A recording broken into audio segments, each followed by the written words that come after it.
Welcome to my video. This year, 2024.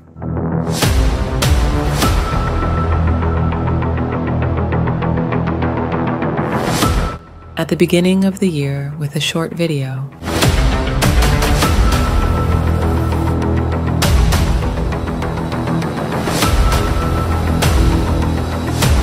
I hope you enjoying my video. All about the moment.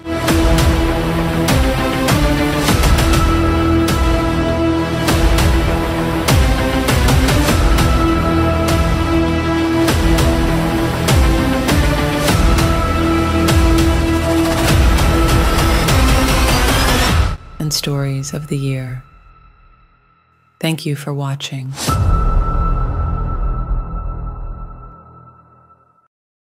Assalamualaikum warahmatullahi wabarakatuh. Selamat siang dan salam sejahtera untuk kita semua. Kenalkan, nama saya Denny Kwon Rizky dengan NIM 66210052, Ilmu Pemerintahan Untirta.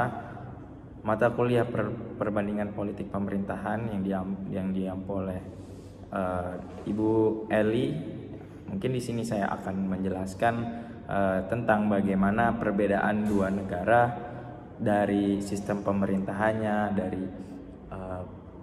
budayanya, ekonominya, sosialnya, dan yang memang akan menjadi satu perbandingan dari kedua negara tersebut. Saya memilih Indonesia dan Amerika Serikat. Mungkin kenapa alasan saya memilih Indonesia dan Amerika Serikat? Mungkin karena memang saya membahas Amerika Serikat pada presentasi saya yang akan saya mendalami lebih dalam lagi.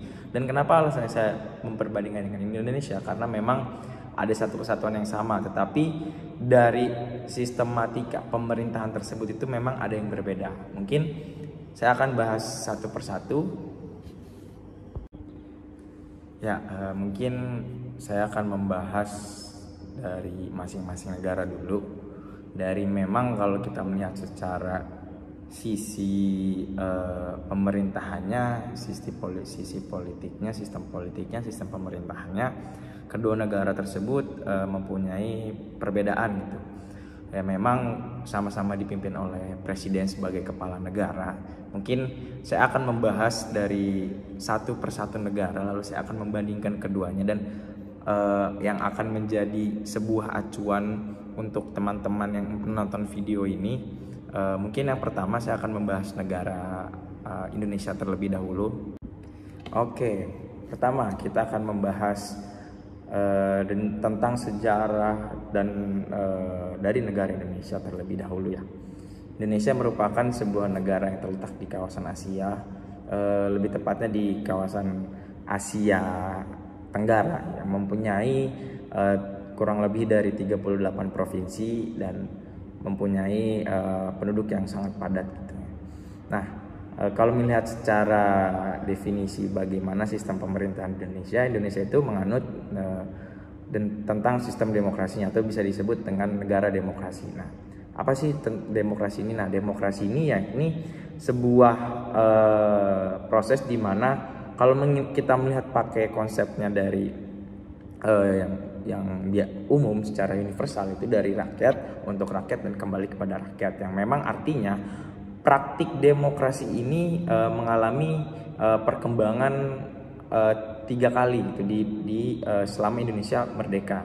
Yang pertama itu dari era demokrasi yang menekankan parlemen dan partai politik, atau yang disebut dengan parlementer. Yang kedua itu demokrasi yang terkelola dengan konstitusional secara formal, atau demokrasi rakyat. Nah, yang ketiga itu memang yang sudah menjadi sebuah hal yang utama dan lebih definitif lagi untuk membahas soal demokrasi, yakni demokrasi Pancasila yang lahir oleh rezim baru, yang mana membahas soal tentang kebebasan politik yang lebih realistis dan penguatan sistem presidensial. Nah, kita bisa melihat bahwasannya sistem pemerintahan dari Indonesia ini sendiri itu mempunyai pengertian yang bahwasannya menurut Jimli Asidik, sistem pemerintahan itu diartikan sebagai sistem hubungan antar lembaga negara. Nah, biasanya kan kalau sistem pemerintahan itu ada beberapa lembaga-lembaga. Nah, kalau di Indonesia itu menganut trias politika.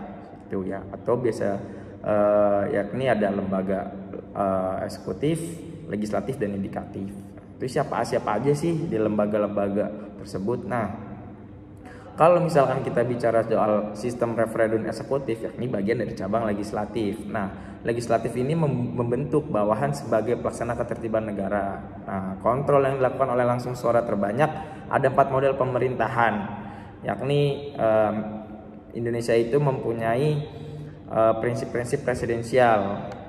Yang pertama itu kepala negara adalah kepala pemerintahan. Pemerintah tidak bertanggung jawab kepada parlemen atau di Indonesia itu DPR.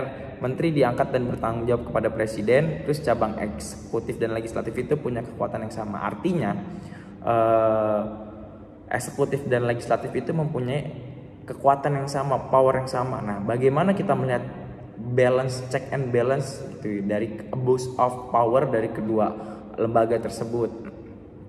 Tuh, nah, kalau di Indonesia ini sistem presidensial itu sistem pemerintahan yang menitik beratkan pada kekuasaan presiden sebagai kepala pemerintahan negara. Nah, dalam sistem ini cabang eksekutif independen dari cabang legislatif. Nah, kalau melihat secara power, eksekutif itu lebih kuat daripada legislatif. Tetapi keberadaan sistem presidensial memang kontroversial. Gitu. Adapun kelebihan dari presidensial ini yakni mempunyai suatu kekuasaan yang begitu besar dari eksekutif sehingga pihak itu lebih berpengaruh untuk menguatkan sistem pemerintahannya. Kalau di Indonesia sendiri untuk melihat sistem tatanan politiknya itu kalau bisa disebut itu melalui pemilihan umum langsung atau pemilu. Nah, Indonesia ini tadinya dalam proses pemilihan kepala negara sebagai kekuasaan tertinggi di negaranya itu awalnya memang ditunjuk langsung, dan pemilu itu baru mulai pada tahun kalau tidak salah itu tahun 1999 dan 2000 yang pertama kali itu adalah Gus Dur, itu presiden pertama yang dipilih langsung oleh pemilu. Nah, lanjutnya akhir sekarang dan sudah melalui proses-proses tatanan yang lain, dan akhirnya sistem pemerintahan tersebut akhirnya berjalan. Ya, mungkin kalau misalnya kita bicara soal sistem politik yang ada di Indonesia, kita sudah paham betul bagaimana alur sistem politik yang ada di Indonesia. Yang pertama, sistem politik itu sangat mempengaruhi sistem pemerintahan, budaya, ekonomi sampai ke sosial. Nah, sistem politik yang ada di Indonesia ini ada beberapa poin penting. Yang pertama, melihat bahwasanya sistem pemerintahan itu dipimpin langsung oleh kepala negara yakni presiden atau yang biasa disebut presidensial. Nah, yang kedua itu pembagian kekuasaan. Pembagian kekuasaannya itu terbagi menjadi 3 atau trias politika. Yang pertama ada eksekutif, legislatif dan yudikatif. Nah, terus yang ketiga itu paling penting ada partai politik. Itu sistem politik yang paling utama untuk menjunjung tinggi nilai demokrasi. Nah, demokrasi yang sudah saya jelaskan bahwasanya dari rakyat untuk rakyat dan kembali pada rakyat itu mempunyai hak utama dalam menjunjung tinggi demokrasi yang ada di Indonesia. Melalui apa sih sistem politik untuk memilih kepala negara, terus memilih eksekutif itu kan. Nah, melalui proses pemilihan. Nah, proses pemilihan ini dalam di Indonesia itu berlangsung 5 tahun sekali, teman-teman. Dan poin ke-5 itu ada desentralisasi. Nah, desentralisasi ini juga menjelaskan bagaimana proses otonomi kepada daerah-daerah dalam mengatur urusan lokal. Kayak misalkan bagaimana sih di lokal di daerah-daerah untuk mengatur dari tatanan infrastruktur pembangunan yang ada di daerah. Yang pertama itu dari pendidikan, kesehatan, terus juga masalah-masalah yang lainnya gitu, dan itu ada itu. Dan itu namanya DPRD atau Dewan Perwakilan Rakyat Daerah yang memang juga melalui proses pemilihan langsung. Nah, yang keenam itu ada pemerintahan daerah. Indonesia terdiri dari 38 provinsi yang memang itu mempunyai kepala daerahnya sendiri, dan ketiga kabupaten kota itu juga mempunyai kepala daerahnya sendiri. Sehingga tatanan struktur itu dari bottom to top atau top to bottom itu sudah mempunyai struktur yang jelas sehingga bisa menopang pembangunan infrastruktur, pembangunan ekonomi, pembangunan politik untuk memenuhi standarisasi nilai-nilai demokrasi. Nah, bicara soal sistem pemerintahan Indonesia memang tidak bisa luput gitu dengan adanya nilai-nilai Pancasila gitu. Kalau kita bicara Pancasila lahir sebagai ideologi di Indonesia. Kenapa ada yang menganut Indonesia sebagai Pancasila sebagai ideologi, ada yang pun tidak gitu. Itu masing-masing kepada individunya mereka. Kalau melihat kita secara historis, melihat secara empiris dari lahirnya Indonesia, memang ketika memang perang dunia, Indonesia berada di dalam gerakan non-blok, yang artinya tidak memihak kepada komunis, tidak memihak kepada negara Uni Soviet atau yang bisa disebut dengan sekarang Rusia, atau tidak memihak kepada Inggris atau Amerika, itu atau sekutu lah ya kan, yang bisa kita sebut. Nah, Indonesia memang lahir dengan di gerakan non-blok, yang artinya Pancasila ini sebagai nilai penengah dari kedua paham ideologi tersebut. Itu yang akhirnya menjalankan sistem pemerintahan kita, politik kita sangat berpengaruh kepada nilai-nilai ekonomi, nilai-nilai budaya, yang akhirnya melahirkan sebuah struktural yang sangat matang untuk melihat secara sistem pemerintahan yang ada di Indonesia. Oke, kita sudah membahas terkait sistem pemerintah, sistem politik. Mungkin budaya-budaya di Indonesia teman-teman juga sudah mengetahui gitu, budaya-budaya. Kalau misalkan secara ekonomi, memang Indonesia terbilang negara yang memang lagi negara berkembang tuh, untuk memanfaatkan sebuah tatanan infrastruktur yang lebih mendalam. Itu perlu sangat dibutuhkan sekali anggaran-anggaran yang harus kita butuhkan untuk menopang sistem pemerintahan, sistem politik yang ada di Indonesia. Kalau budaya di Indonesia ya banyak sekali lah budaya-budaya, karena Indonesia kaya akan sumber daya alam, kaya akan dengan budaya dan tradisi gitu. Sehingga memancing mancanegara dari internasional untuk melihat bahwasanya Indonesia merupakan negara yang indah. Mungkin itu kita bahas soal Indonesia. Mungkin kita akan memasuki pembahasan yang kedua, yaitu terkait dengan Amerika Serikat. Oke, masuk ke negara Amerika Serikat yang memang mempunyai satu kekuasaan penuh. Ketika bicara soal Amerika Serikat, negara dengan kekuatan tinggi dari segi militer, ekonomi, politik, sampai pemerintahan, negara Amerika Serikat adalah negara yang memang menjadi acuan di dunia gitu kan. Mungkin kalau kita bicara soal sistem pemerintahan presidensial, itu kita tidak bisa lepas dari negara Amerika Serikat, teman-teman. Amerika Serikat itu bukan terlahir untuk menjadi pemerintahan yang presidensial gitu, tapi juga menjadi contoh ideal dalam sistem pemerintahan presidensial tersebut. Mengapa? Karena sistem Amerika ini beda dengan negara-negara yang lainnya gitu. Tidak melalui dengan evolusi yang panjang, tapi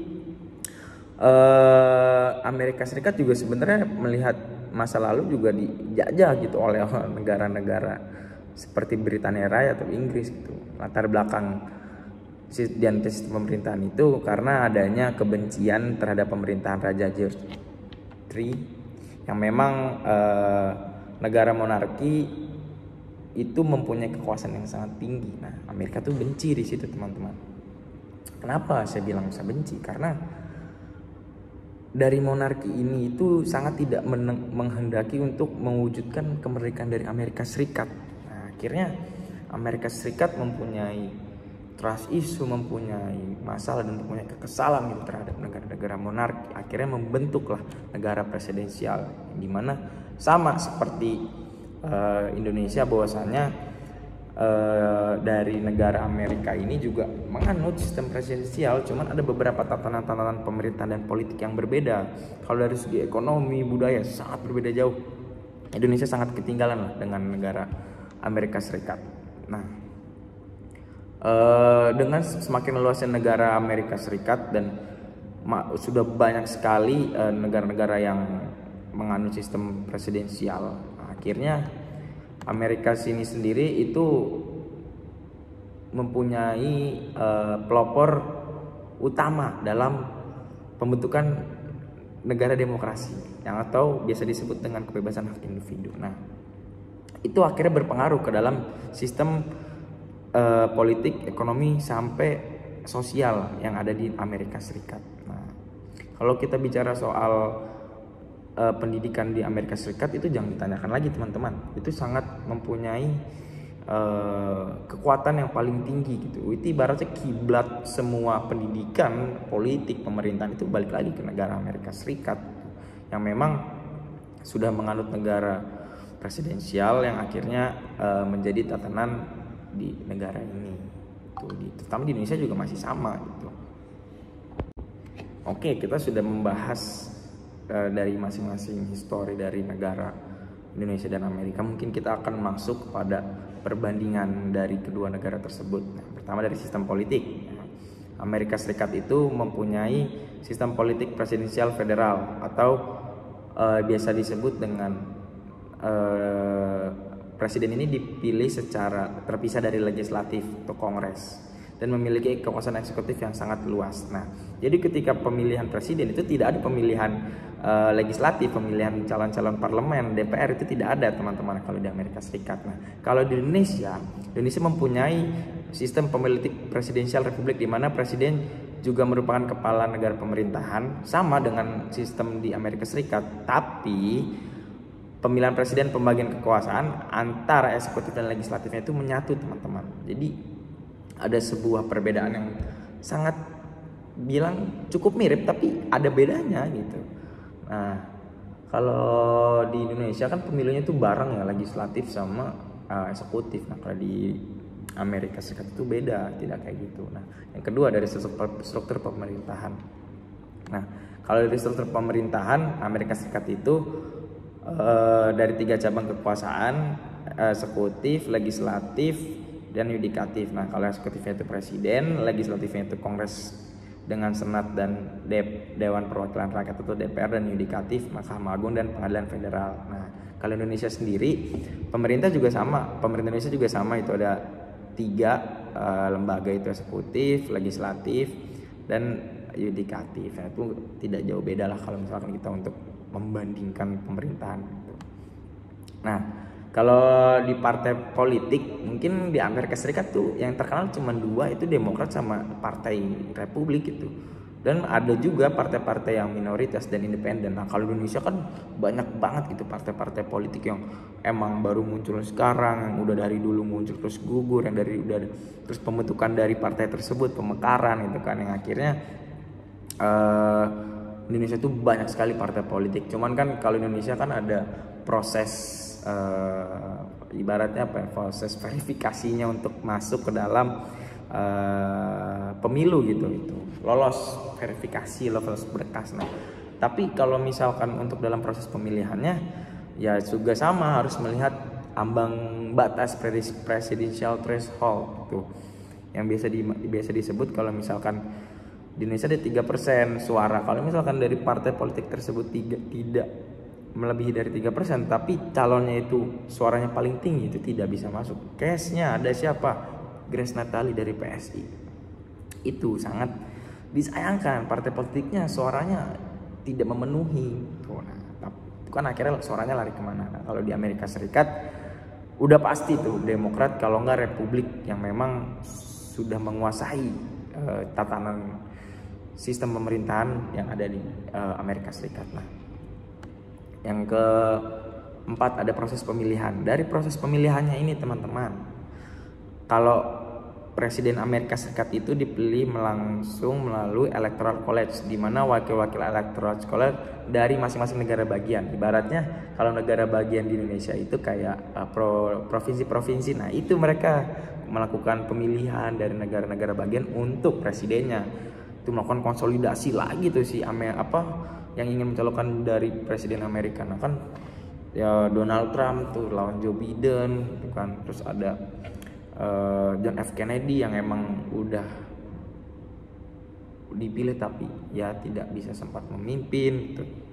Nah, kalau di Indonesia sendiri presiden itu dipilih langsung oleh rakyat melalui pemilihan umum, dan anggota DPR, baik DPR maupun sampai DPRD itu juga dipilih, dan DPD ya yang lupa itu juga dipilih gitu. Nah, Yang kelima itu ada hubungan antara pusat dan daerah. Nah, kalau di Amerika Serikat ini mempunyai sistem federal yang memberikan otonomi yang signifikan kepada negara bagian dalam kebijakan tertentu seperti pendidikan, kesehatan, dan hukum pidana. Nah, kalau Indonesia itu sistemnya antara pusat dan daerah itu desentralisasi yang memberikan otonomi kepada daerah-daerah dalam hal kebijakan dan pengelolaan sumber daya lokal. Maksudnya gubernur dari desentralisasi ini Indonesia mempunyai kepala bagian juga sama seperti di Amerika, cuman lebih dikenal dengan gubernur aja gitu. Mungkin nah teman-teman sudah selesai akhirnya pembahasan tentang perbandingan politik pemerintahan antara Amerika Serikat dan Indonesia yang memang sebenarnya tidak jauh beda gitu, sama persis mereka, cuman ada beberapa hal yang signifikan gitu kan. Ya mungkin bisa kesimpulan yang saya ambil, Indonesia dan Amerika mempunyai sistem pemerintahan yang sama, itu presidensial, tapi dari segi kekuasaannya memang ada sedikit perbedaan, dan hubungan-hubungan antara pusat dan daerah juga memiliki perbedaan, dan proses pemilihan tersebut ada sedikit perbedaan walaupun memang sama-sama melakukan pemilihan umum langsung, cuman bedanya ada beberapa sedikit. Dan dari sistem ekonomi budaya di Amerika mungkin bisa dibilang budaya-budaya yang mempunyai pengaruh globalisasi bagi semua negara yang ada. Terima kasih teman-teman yang sudah menonton, dan terima kasih juga kepada Ibu Dr. Eli selaku dosen pengampu mata kuliah perbandingan politik pemerintahan. Saya Dendi Konul Rizky pamit undur diri. Terima kasih dan semoga saya mendapat yang bagus. Amin. Assalamualaikum warahmatullahi wabarakatuh. Dadah.